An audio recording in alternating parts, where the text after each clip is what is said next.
So yun, nakapagluto rin tayo ng masarap na bagoong guys. Dahil nga kahapon, nung pumunta nga kami doon sa Hungarian Overload ni Nining B, doon sa Quiapo. So pag uwi namin, nakita ko nga yung mangga doon. So 4 na piraso, 100 lang, kahit binili ko na. At ngayon nga, nagluto ako ng bagoong, kaya titikman nga natin to. So itatoppings lang natin yung napakasarap na bagoong guys. Ayan, tikman na natin. Sarap to, bagong luto.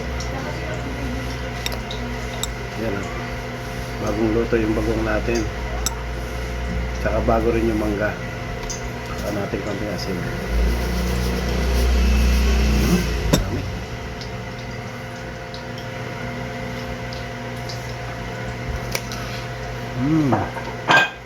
Hop.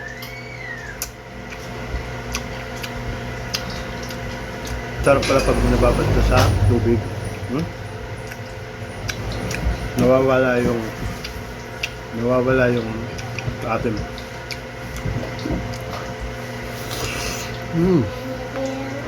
Hop.